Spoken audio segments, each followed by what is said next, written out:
ముసలి హీరోలతో చేసేది లేదు అంటున్న హీరోయిన్. తెలుగు ఇండస్ట్రీలో గత కొంతకాలంగా మలయాళ భామల హవా పెరిగిపోయింది. నయనతార, సమంత, నిత్యా మీనన్ ఇలా చాలామంది మలయాళీ ఇండస్ట్రీ నుంచి వచ్చిన టాలీవుడ్, కోలీవుడ్ని ఏలుతున్నారు. తాజాగా మలయాళ ఇండస్ట్రీ నుంచి మరో భామ ఇప్పుడు టాప్ పొజిషన్లోకి వచ్చింది. తెలుగులో రామ్ హీరోగా నటించిన నేను శైలజ చిత్రంలో హీరోయిన్గా నటించిన కీర్తి సురేష్ అతి తక్కువ కాలంలోనే మంచి హీరోయిన్గా గుర్తింపు తెచ్చుకుంది. ప్రస్తుతం ఈ అమ్మడు పవన్ 25వ చిత్రంలో కథానాయికగా నటిస్తోంది. మలయాళ ముద్దుగుమ్మ కీర్తి సురేష్ స్టార్ హీరోయిన్గా ఎదగటానికి ఎంతో కాలం పట్టలేదు. పక్తు గ్లామరస్ ఇండస్ట్రీలుగా పేరున్న తెలుగు, తమిళ ఇండస్ట్రీలో కూడా కీర్తి భారీ ఆఫర్లు పట్టడం, కమర్షియల్ అగ్ర హీరోల సరసన నటించడం చాలామందిని ఆశ్చర్యపరిచే విషయం. ఎందుకంటే కీర్తి స్కిన్ షో చేయదు.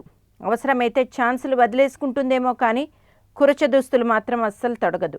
ఇప్పుడు ఈ కండిషన్తో పాటు మరో కొత్త కండిషన్ పెట్టింది కీర్తి. అదేంటంటే ముసలి హీరోలతో అసలు నటించదట. దక్షిణాదిన డజన్ దాకా ఉన్నారు సీనియర్ హీరోలు. వీళ్ళందరితోనూ నటించేది లేదు అంటే ఏడాదికి ఓ 15 సినిమాల్లో అసలు కీర్తిని పరిశీలించరు కూడా. ఇన్ని అవకాశాలు కోల్పోయే ప్రమాదం ఉన్నా తన పాలసీ తన ఇష్టం అంటోంది కీర్తి. ఏది ఏమైనా ముసలి హీరోలతో మాత్రం కలిసి చిందేయును అంటోంది. గ్లామరస్గా కనబడదు, సీనియర్ హీరోలు వద్దు, పైగా సినిమాకి 2.5 కోట్ల నుంచి 3 కోట్ల రెమ్యూనరేషను. ఈ లెక్కలో తేడా కొట్టేలా ఉన్నాయి కదా. అయితే మరో 1-2 సంవత్సరాల వరకు మాత్రం కీర్తి కెరియర్కి పెద్దగా డోకా లేదనే చెప్పాలి. తెలుగు గురించి మాట్లాడుకుంటే పవన్ కళ్యాణ్ సరసన సినిమా త్రివిక్రమ్ సినిమాలో హీరోయిన్గాను తానే, అలనాటి నటి సావిత్రి జీవిత చరిత్రను సినిమాగా తీస్తున్నారుగా. అందులో సావిత్రి పాత్రని పోషిస్తుంది కూడా కీర్తినే.